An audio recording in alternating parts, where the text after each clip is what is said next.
Hello dear students, welcome to our YouTube channel study for brightness. Students, आज मैं class 10th mathematics का chapter number 3 का lecture number 7 और ये मेरा इस चैप्टर का लास्ट लेक्चर है। एक्सरसाइज कंप्लीट होने जा रहे हैं। Pair of linear equations with two variables, यानी दो चर वाले रैखिक समीकरण युग्म है, यानी इसमें दो चर इस्तेमाल होता है और उसके बाद दो समीकरण दिए रहते हैं, तभी हम उसका हल निकाल पाते हैं।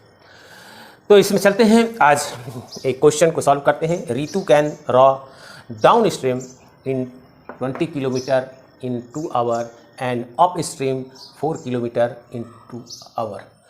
Find her speed of rowing in still water and speed of the current.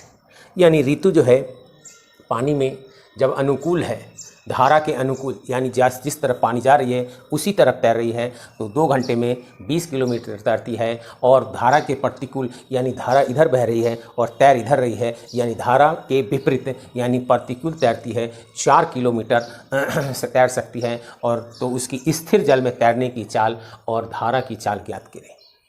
तो देखो, जब धारा के साथ चलेंगे तो क्या होगी, धारा भी चल रही है, मैं भी चल रहा हूँ, तो क्या होगा, कम समय में हम ज़्यादा दूरी तय करेंगे। और जब धारा के विपरीत दिशा में हम चलेंगे तो हम कम दूरी तय करेंगे। और यहाँ पे देखिए वही काम हुआ, 2 घंटे में ये धारा के साथ 20 किलोमीटर चला है और धारा के विपरीत दिशा में ये 2 घंटे में ही 4 किलोमीटर चला है।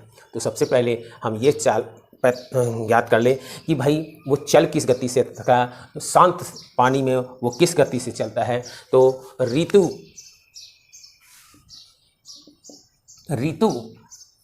Speed of rowing in still water, speed of rowing in still water, in still water यानी शांत जल में, इज इक्वल टू माना x किलोमीटर पर आवर। ठीक है। अब उसके बाद माना कि ये जो पानी यानी उसकी धारा की जो चाल है, एंड उसके बाद जो है स्पीड ऑफ द करंट, और स्पीड ऑफ द करंट कितनी है, speed of current is equal to y, kilometre per hour. ठीक है, आप लिख सकते हैं kilometre per our, kilometre per our. अब आप देखें, जब हम जिस दिशा में धारा चल रही थी और उसी दिशा में आदमी भी तैर रहा था, रितु भी तैर रही थी, तो क्या हो जाएगा, दोनों का स्पीड जुड़ जाएगा। और दोनों को स्पीड जोड़ देंगे तो क्या हो जाएगा, वो x प्लस वाई। अब यहाँ पर डिस्टेंस इज इक्वल टू क्या होता है, distance is equal to speed into time, speed into time. अब डिस्टेंस कितना तय किया, तो वो स्पीड और टाइम पे निर्भर करेगा। तो अकॉर्डिंग टू फर्स्ट कंडीशन, यानी अकॉर्डिंग टू फर्स्ट कंडीशन, पहले कंडीशन के अनुसार क्या बता रहा है, पहले कंडीशन में बता रहा है कि धारा की दिशा में ही तैरता है, यानी स्पीड हो गई x प्लस वाई। और तब उसे कितना समय लगता है, उसे सिर्फ 2 घंटे लगते हैं, 2 से मल्टीप्लाई किए। और कितने डिस्टेंस ट्रेवल करते हैं, तो 20। ये एक इक्वेशन निकल गया। यानी कब, जब वो धारा के साथ तैर रही थी तो दोनों का स्पीड जुड़ जाएगा, और दोनों का स्पीड जुड़ने के बाद क्या होगा, उसको टाइम कितना लगा, तो स्पीड इंटू टाइम बराबर डिस्टेंस। ये हमारा हो गया। अब एक इसको जो है हम x plus y is equal to 20/2 यानी कि 10, इसको इक्वेशन 1 हम कह सकते हैं।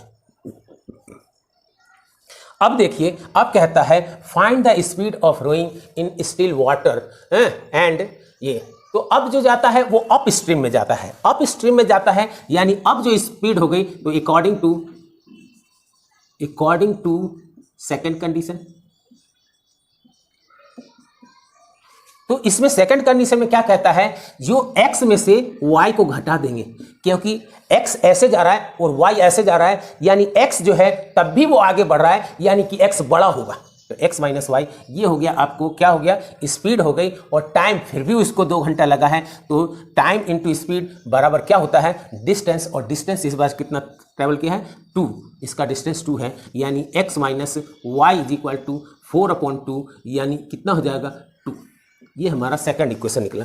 इस प्रकार से फर्स्ट और सेकंड इक्वेशन निकालने के बाद इसको हम बहुत इजीली अब हम सॉल्व कर सकते हैं। सिंपली अगर हम इसको ऐड कर दें, इक्वेशन 1 और 2 adding equation first and second, क्या मिलेगा जरा देखिए। x प्लस वाई है और इज इक्वल टू 10 और यहाँ है x minus y is equal to कितना है 2 है। अगर ऐड कर दिए तो साइन चेंज नहीं होगा, ये प्लस का y ये माइनस का y कैंसिल, यहाँ पे हो गया 2x और यहाँ पे हो गया 12 और ये x बराबर हो गया 12/2 और x बराबर हो गया 6 किलोमीटर पर आवर। ये तो हमारा x निकल गया, x यानी कि ऋतु स्पीड निकल गई, ऋतु की स्पीड निकल गई है, ठीक है ना। अब हम y निकालना चाहेंगे तो y के लिए हमें किसी भी इक्वेशन में रख दो, put the value of x in equation first. तो फर्स्ट में रखेंगे तो x की जगह 6 plus y is equal to 10 और यहाँ पे y is equal to 10 minus 6 is equal to 4। तो यहाँ हमारा x और y दोनों निकल गए किलोमीटर पर आवर। अब हम यहाँ पे ऐसे लिख देंगे Ritu speed in rowing in still water is equal to, यहाँ पे हम लिखेंगे क्या लिखेंगे, कितना आया है x बराबर आया है बराबर 6 किलोमीटर पर आवर। और इसके बारे में क्या लिखेंगे, speed of current is equal to y kilometre per hour is equal to 4 kilometre per hour. तो ये हो गया आपका क्लियर। Now note down.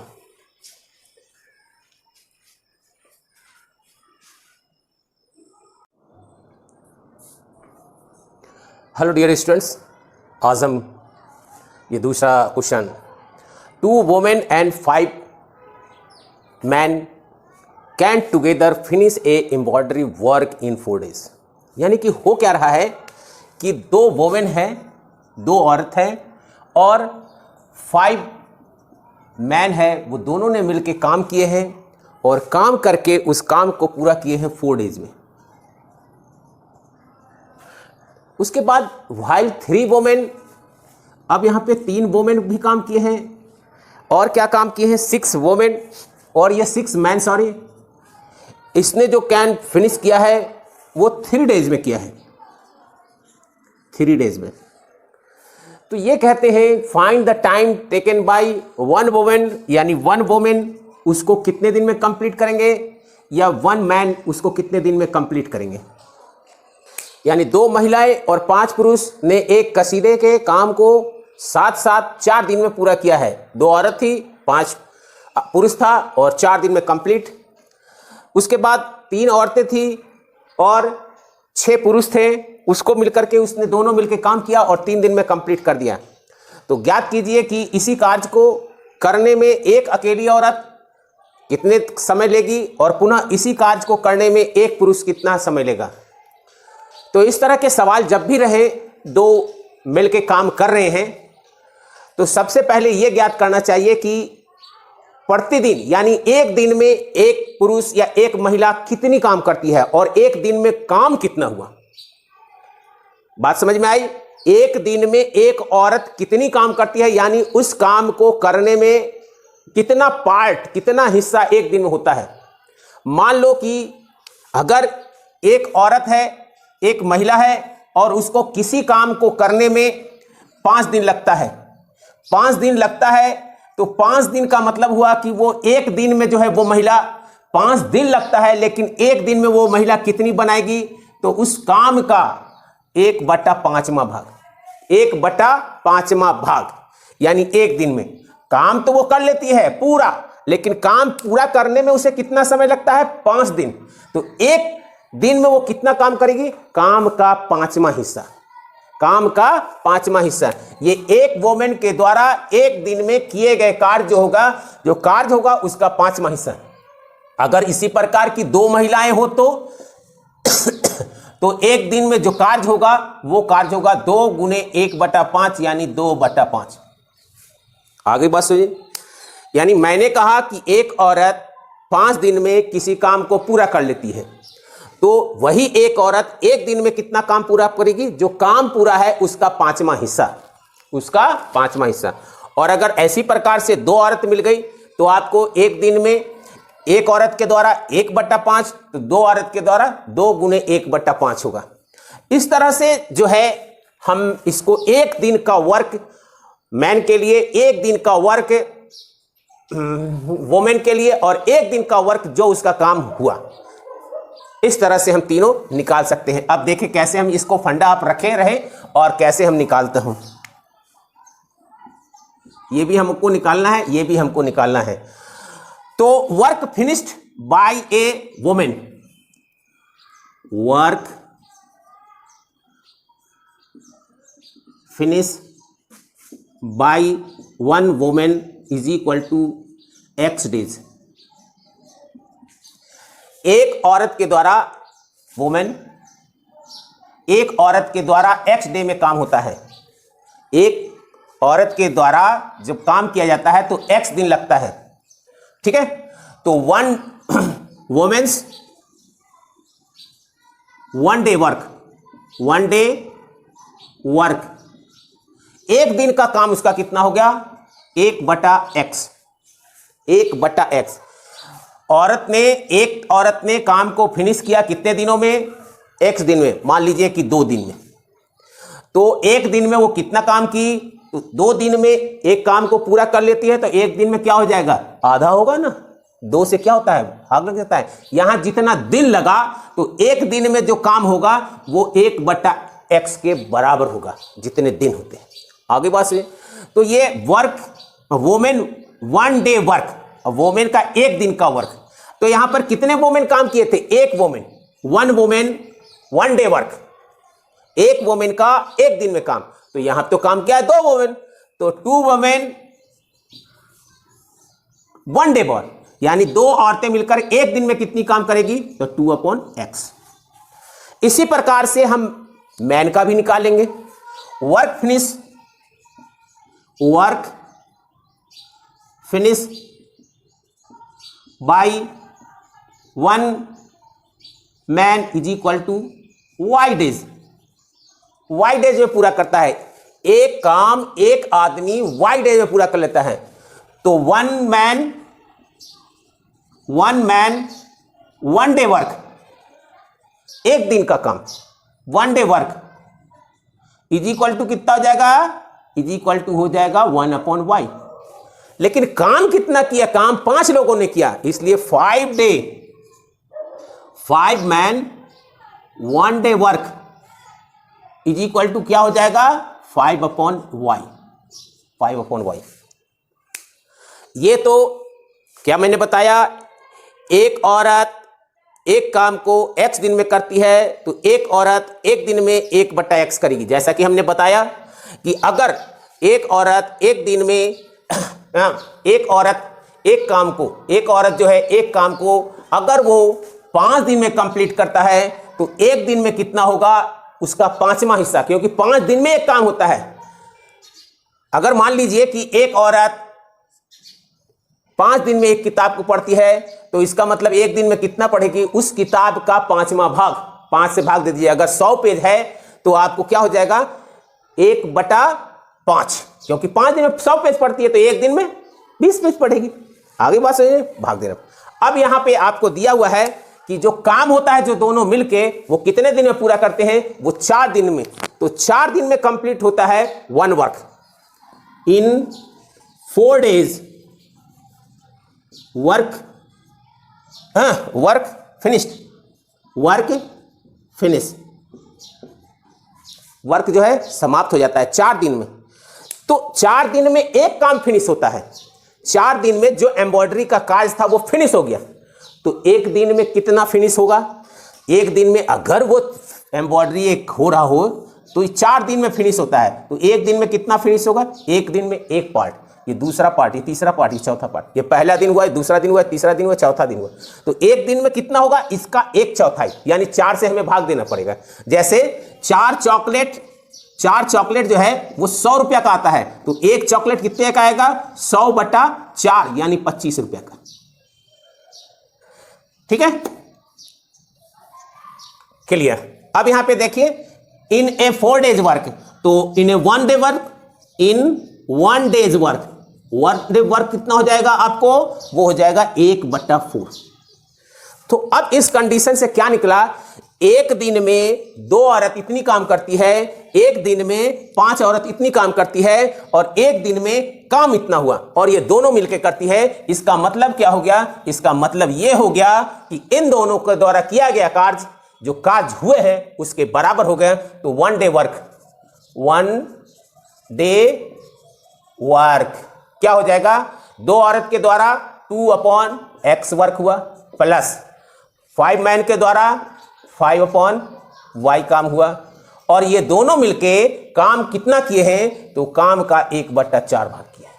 तो ये हमारा क्या हो गया? एक समीकरण निकल गया, एक समीकरण निकल गया। यानी अब हम इसको क्या करेंगे? इसको जो है आप दूसरा समीकरण एक और निकालने जाएंगे। दूसरे समीकरण निकालने से पहले इसको थोड़ा सा सॉल्व कर लें। अगर हमने माना 1/x = u और इसको माना दूसरे को माना 1/y को माना हमने भी, तब इस क्वेश्चन का स्वरूप कुछ ऐसा हो जाएगा 2u + 5v = 1/4। और अगर 4 से दोनों तरफ मल्टीप्लाई कर दें तो ये हो जाएगा 8u और ये हो जाएगा 4 से मल्टीप्लाई करेंगे तो कितना हो जाएगा? ये हो जाएगा 20v और ये हो जाएगा 4 से मल्टीप्लाई करेंगे तो 1। इसको इक्वेशन 1 दिया। अब चलते हैं हम दूसरे कुछ स्वरूप पे। अब यहां पे देखिए ये कहता है व्हाइल, जबकि 3 वोमेन एंड 6 मैन। अब यहां 3 वोमेन की बात हो रही है और 6 मैन की बात हो रही है और वो दोनों मिलकर काम किया है। वो कितने दिन में कर लिया है? उसने 3 दिन में कर लिया है। इसका मतलब क्या हो गया? जो 3 वोमेन लगा तो इसका मतलब 3/x काम हुआ। 3 वोमेन के द्वारा 3/x काम हुआ और 5 मैन के जगह अब कितना लगा? 6 वोमेन लगा तो 6/y काम हुआ। और उसके बाद देखें वो काम कितने दिन में कंप्लीट होता है? वो 3 दिन में होता है और यहां पे 4 दिन में हो रहा था तो वो काम कितना हुआ? 1/3। यानी इन दोनों के द्वारा किया गया कार्य एक दिन में कार्य कितना संपन्न हुआ? तो कार्य हमारा फिनिश हुआ 1/3। तो इस प्रकार से हमें एक दूसरा भी इक्वेशन मिल चुका है। क्या मिला है? 3/x प्लस 6/y और इक्वल टू क्या मिला है? 1/3। और इसको सॉल्व करेंगे 1/x को कितना रखेंगे? u, तो इसमें 3u और प्लस 6 भी इक्वल टू क्या आ जाएगा? 1/3 और 3 से दोनों तरफ मल्टीप्लाई करेंगे तो 3 3 जा 9u और ये हो जाएगा 18 भी और ये हो जाएगा आपको 1। ये हमारा इक्वेशन दूसरा मिला। अब दोनों इक्वेशन से हम लोग क्या करेंगे? दोनों इक्वेशन से हम लोग x और y का मान निकाल सकते हैं। और यहाँ पर चूंकि संख्या बड़ा है, यहाँ 8 है, यहाँ 9 है। अगर हम एलिमिनेशन मेथड करेंगे तो यहाँ 9 से मल्टीप्लाई करना पड़ेगा, यहाँ 8 से, तो संख्या बड़ी हो जाएगी। आप चाहें तो इसको जो है आप क्रॉस मल्टीप्लिकेशन मेथड से कर सकते हैं या सब्स्टिट्यूशन मेथड से कर सकते हैं। तो आप तीनों में से किसी भी से करेंगे तो आपका आंसर आ जाएगा। हमें अब निकालना जो है वो u और v निकालना है। अगर हम चलें इसको 9 से मल्टीप्लाई करके चले, इसको हमने किया मल्टीप्लाई 9 और इसको मल्टीप्लाई किया 8, तो देखें क्या होता है। यहाँ पे हम लिखेंगे मल्टीप्लाई 1/9 एंड 2/8 और सब्सट्रैक्ट क्या लिखेंगे? Multiply equation first by 9 and second by 8 and subtract. And क्या किया? सब्सट्रैक्ट। क्यों सब्सट्रैक्ट किया? क्योंकि आप देख लीजिए यहाँ पे 8 9 72 72u और यहाँ पे हो गया आपको 9 से मल्टीप्लाई करेंगे 9 दूनी 18 180 भी इज इक्वल टू 1 से करेंगे तो 9 और इसको किया हमने तो ये हो जाएगा 8 9 72 72u और ये हो जाएगा हमारा, इसको 8 से करेंगे तो हो जाएगा 144 भी और ये हो जाएगा 8 एकम 8। अब हमने कहा था आपको घटाने के लिए, क्यों कहा था? ये दोनों है तो बराबर लेकिन दोनों प्लस का है, जुड़ जाएगा, लेकिन घटाने की क्रिया में यहाँ साइन चेंज हो जाएगा और साइन चेंज होते हुए क्या हो जाएगा? यहाँ पे भी माइनस हो जाएगा, यहाँ पे भी माइनस हो जाएगा। यहाँ पे देखिए अब गलती लिखा गया है 8 हो गया, 8 9 8। तो यहाँ पे क्या हो जाएगा, आप देखें तो यहाँ पे ये तो हमारा कट चुका है, ये हमारा क्या हो जाएगा, ये हमारा 36 हो जाएगा भी, और ये क्या हो जाएगा 1 हो जाएगा, और ये भी इज इक्वल टू क्या हो जाएगा 1/36। और भी कितना था, भी तो हमारे समीकरण में माना ही नहीं है, हमने तो x माना है, तो भी जो था वो क्या था 1/y, और 1/y इज इक्वल टू 1/36, और इस प्रकार से यहाँ क्या निकला, यहाँ y is equal to 36, y is equal to 36। अब हमें क्या निकालना पड़ेगा, x निकालना पड़ेगा, और x निकालने के लिए हमें क्या निकालना पड़ेगा, पहले हमें x निकालने के लिए हमें u निकालना पड़ेगा, और u निकालने के लिए हमें क्या करना पड़ेगा, v का मान किसी एक समीकरण में हमको रखना पड़ेगा, या तो हमें रखना पड़ेगा b में सेकंड में, या हमें फर्स्ट में। सेकंड में हम देखते हैं कि v का मान हमारा 36 आया है, और सेकंड में हम देखते हैं 18 भी है, बहुत आसानी से कट जाएगा, इसलिए हम इसको सेकंड में रखना पसंद करेंगे, और सेकंड में रखते हैं put the value of v in equation first में रखा, तो फर्स्ट में जैसे ही हमने रखा, सॉरी सेकंड में रखा, सेकंड में जैसे ही रखा तो ये क्या हो जाएगा 9u, तो 9u लिख दिया, और प्लस 18, और v के जगह कितना लिखेंगे, तो v के जगह लिखेंगे 1/36 इज इक्वल टू कितना लिखेंगे 1, और यहाँ पे आप देखिए कि ये हो जाएगा, ये कट गया 1/2, तो ये क्या हो जाएगा 9u is equal to sorry plus 1/2 is equal to 1, और ये जब 1 उधर गया तो 9u बराबर क्या हो जाएगा 1 माइनस 1/2, और 9u बराबर क्या हो जाएगा, एक में से आधा चला गया तो आधा ही तो बचेगा, या तो उसे ऐसे भी कर सकते हैं 1 माइनस 1/2, 2 एलसीएम यहाँ पे 2 माइनस 1 बराबर 1/2। अरे भैया एक रोटी में से आधा रोटी खा लोगे तो आधा ही रोटी तो बचेगा। अब उसके बाद u भी निकल गया, अब इसको जब इधर हम करेंगे तो क्या हो जाएगा, u इज इक्वल टू हो जाएगा 1/2 गुने 9, और 9 दूनी कितना हो जाएगा 18, यानी u बराबर हो जाएगा 1/18, और u है कितना, u तो है भाई 1/x, तो हम लिखेंगे u की जगह कितना लिखेंगे 1/x बराबर 1/18, और 1/18 को जब हम क्रॉस मल्टीप्लाई करेंगे तो x बराबर क्या आ जाएगा 18। इसलिए आपको पता चल गया कि जो x माना था, यानी कि x किसको माना था, वर्क फिनिश्ड बाय 1 वुमन, यानी एक औरत जो है वो 18 दिन में काम पूरा करती है, और जबकि एक पुरुष जो है वो कितने दिन में पूरा करता है, y दिन में, और y का मान 36 आया। इस प्रकार से हमने ये क्वेश्चन को बना लिया।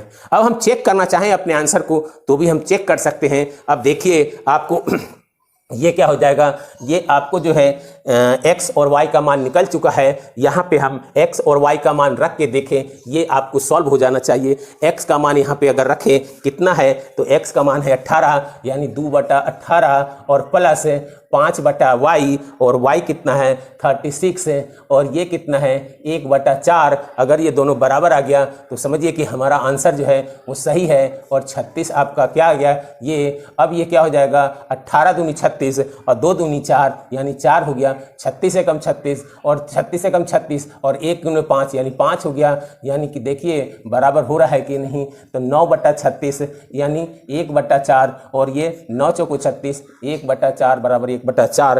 तो आप समझ जाइए कि हमने जो सवाल बनाया वो सही बन चुका है। और इस प्रकार से हम जब भी हमारे पास दो मिलके, महिला पुरुष, बच्चे, भाई बहन, दोस्त मिल करके, राम श्याम मिल करके अगर काम करें, और तब हमें सिर्फ एक ही काम करना है कि मानना है कि वो इस काम को कितने दिन में अकेले करता है, और उसके बाद हमें क्या निकालना होगा कि एक दिन में उस कार्य का कितना भाग होता है। अगर वो x दिन में करता है तो उसका कार्य का भाग जो होगा एक दिन में वो 1/x होगा, यानी उसको टाइम कितना लगा, x दिन लगा, लेकिन एक दिन का काम हमेशा उल्टा में आएगा, 1/x आएगा। अब ऐसे ऐसे अगर 4 बच्चे करने लगे तो 4 से मल्टीप्लाई कर रहे हैं, 2 करने लगे 2 से कीजिए। इसी प्रकार से पुरुष का भी निकालिए जो भी आपको दिया हुआ है, और उसके बाद ये भी देखिए कि कार्य कितने दिन में पूरा होता है, तो 4 दिन में पूरा होता है। तो कार्य जब 4 दिन में पूरा होगा तो एक दिन में 1/4 आएगा, यानी जो 4 दिन में होता है वो 1/4 आएगा। अगर 10 दिन होता तो 1/10 आता, अगर 2 दिन में है तो 1/2 आता। क्लियर? Now note down. और इस तरह के बहुत सवाल आपके आगे कंपटीशन में मिलते रहेंगे, तो इस सवाल को बहुत अच्छी तरह से सीख लें।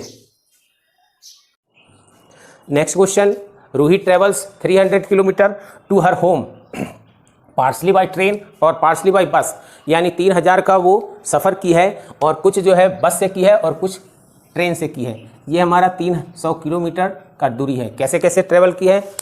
सी टेक्स 4 आवर, उसको 4 घंटे लगते हैं। कितने घंटे लगते हैं? 4 आवर्स लगते हैं। कैसे वो चली है? If she travel 60 kilometre by train, ये 60 किलोमीटर तो ट्रेन से चली है, ये 60 किलोमीटर ट्रेन से चली है, ये ट्रेन हो गया। और बाकी दूरी क्या चीज़ से चली है? बस से। तो बाकी दूरी कितनी हो गई? बाकी दूरी 300 चलना था, 60 चल चुकी है, तो 240 ये क्या चीज़ से चली है? ये बस से चली है। अब दूसरी स्थिति क्या है? दूसरी, if she travels 100 kilometre by train, यदि वो 100 किलोमीटर क्या चीज़ से चलती? 100 किलोमीटर क्या चीज़ से चलती? ट्रेन से चलती, ठीक है ना। 100 किलोमीटर ट्रेन से चलती और बाकी उसकी कितनी दूरी और बच जाती? तो बाकी बच जाती 200। तो 200 क्या चीज़ से उसने चला है? 200 किलोमीटर, क्योंकि 300 चलना है, 200 क्या चीज़ से चली? तो वो बस से चली। अब इसमें जो समय लगता है वो कितना लगता है? सी टेक्स 10 मिनट लॉन्गर, यानी 4 घंटा तो उसको लगता ही है, प्लस 10 मिनट और लग जाता है, 10 मिनट और लग जाता है। अब ये 4 घंटा 10 मिनट इसको घंटे में बदल देते हैं, तो ये क्या हो जाएगा? 4 आवर प्लस 10 मिनट, 10 मिनट का मतलब 60, ये आवर हो गए, क्योंकि 1 घंटे में कितने मिनट होते हैं? 60, इसलिए ठीक है। ये 0 से 0 कट गया, तो 4 + 1/6 ये क्या हो जाएंगे? आवर। और ये क्या हो जाएगा? LCM 6, और ये क्या हो जाएगा? 24 + 1 आवर, और ये क्या हो जाएगा? 25 + 6 आवर। यानी कि उसको ये 4 घंटे 10 मिनट का मतलब क्या हो गया? 4 घंटे 10 मिनट का मतलब हो गया ये 25/6 आवर। 4 घंटे 10 मिनट के क्या लिखेंगे? 25/6 आवर। अब देखिए स्पीड ऑफ ट्रेन,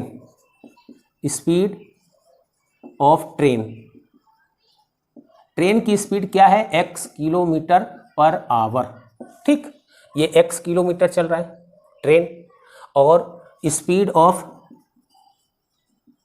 बस कैसे चल रही है? तो बस चल रही है y किलोमीटर पर आवर, यानी ये y चल रही है। क्लियर? अब देखो स्पीड इज इक्वल टू क्या होता है? डिस्टेंस अपॉन टाइम, और टाइम बराबर क्या हो जाएगा? Distance upon speed. तो अब हम जो ट्रेन से चला उसका टाइम निकालते हैं, बस से चला उसका टाइम निकालते हैं। टोटल टाइम कितना है? 4 आवर। ट्रेन से चला तो स्पीड टाइम कितना लग जाएगा? डिस्टेंस ट्रेवल किया कितना? 60, और स्पीड कितनी थी? तो x, और प्लस ये देखें फिर दूसरा बस से कितनी डिस्टेंस ट्रेवल की? तो 240, और इसकी स्पीड कितनी थी? तो y। अब इसको हम सॉल्व करेंगे, ये हमारा एक समीकरण मिल गया है। अब ये देखिए अगर हम 4 से दोनों तरफ डिवाइड कर दें तो ये तो हो जाएगा 1, और ये हो जाएगा 15/x। ये क्या हो जाएगा? 4 से करेंगे तो 60/y इज इक्वल टू 1। अब हम क्या करें कि 1/x को कितना मान ले? u, और दूसरा 1/y को कितना मान ले हम? तो इसको मान ले v। तब क्या हो जाएगा ये इक्वेशन? ये हो जाएगा 15u + 60v is equal to a। ये हमारा एक इक्वेशन निकल चुका है। अब हम दूसरे इक्वेशन की तरफ चले। दूसरे इक्वेशन में देखें तो हमारा क्या है? वो कह रहा है इफ़ सी ट्रैवल 100 किलोमीटर, ठीक है। अब दूसरे के लिए चलेंगे तो इसमें कितना चला है उसने? 100 किलोमीटर। तो 100 डिस्टेंस 100 है और स्पीड कितनी है उसकी? x। तो 100/x और प्लस, और कितना ये चला है? 200, और 200 + y, यानी ये ट्रेन द्वारा चला गया समय और ये बस द्वारा चला गया समय, और टोटल टाइम कितना लगा है उसको? 25/6 ये लगा है। अब इसको सॉल्व कर ले, तो ये देखो अगर 25 से इसमें भी डिवाइड दे, इसमें भी दे, इसमें भी दे, कट जाएगा। कितना आएगा जरा देखें। 25 से करेंगे तो इसको क्या लिख सकते हैं? और ये हो जाएगा 25 से करेंगे तो 4/x प्लस ये क्या हो जाएगा? 8/y इज इक्वल टू क्या हो जाएगा? 1/6। अब ये 6 नीचे में है, इसको इस तरफ करेंगे तो क्या हो जाएगा? मल्टीप्लाई हो जाएगा। तो मल्टीप्लाई हो जाएगा तो कितना हो जाएगा? और या ऐसा करें इसको भी 6 से और इसको भी 6 से, 6 यहाँ कैंसिल हो जाएगा, और यहाँ क्या हो जाएगा? 20×4 = 24 बटा x, और ये क्या हो जाएगा? 8×6 = 48 और बटा y इज इक्वल टू कितना हो गया? 1।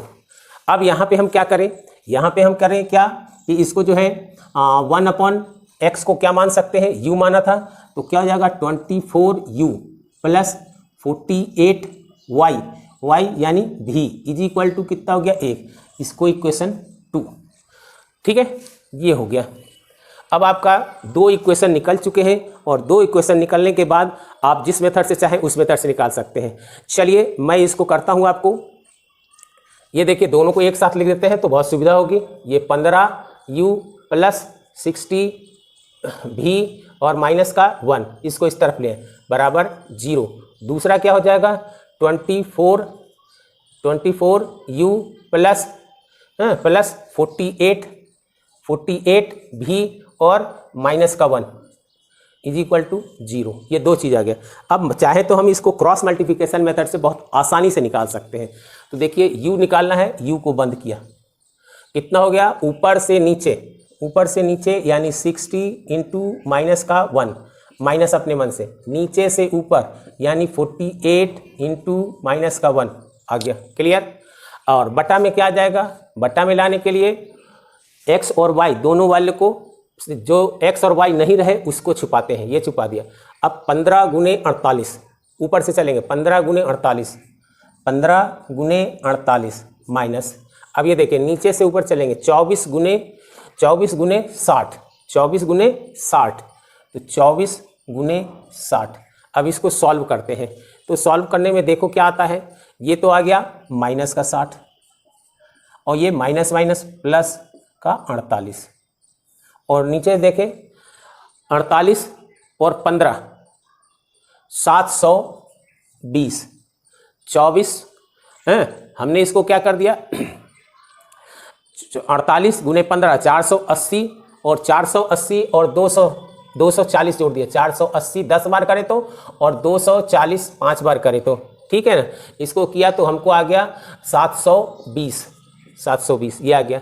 अब 24 गुने 6, तो इसको करेंगे माइनस 24 गुने 6, 0 तो अपने मन से आएगा और 24 4 छक 24 का 4, 4 छक 24 का 4 और 6 दूनी 12, 12 और 2 14, 144।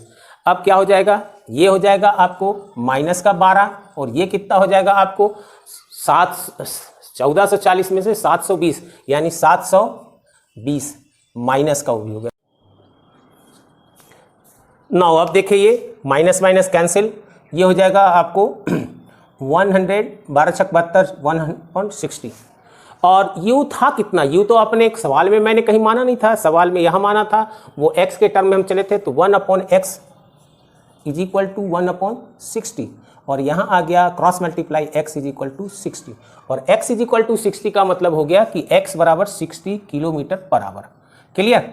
अब हम देखें, अब हम एक u का मान किसी एक में रख दें, किसी एक में किस में रख दें, तो चलिए इक्वेशन 1 में रखते हैं। तो put the value of u in equation first.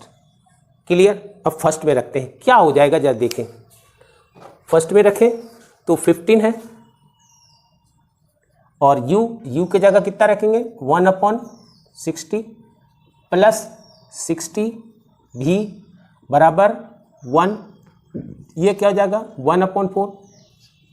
1/4 को इस तरफ करेंगे तो क्या हो जाएगा 1 माइनस 1/4 और 1 माइनस 1/4 यानी कि 4, यहाँ हो जाएगा 4 माइनस 1 3/4। तो इसको क्या लिख सकते हैं 60 भी इज इक्वल टू 3/4।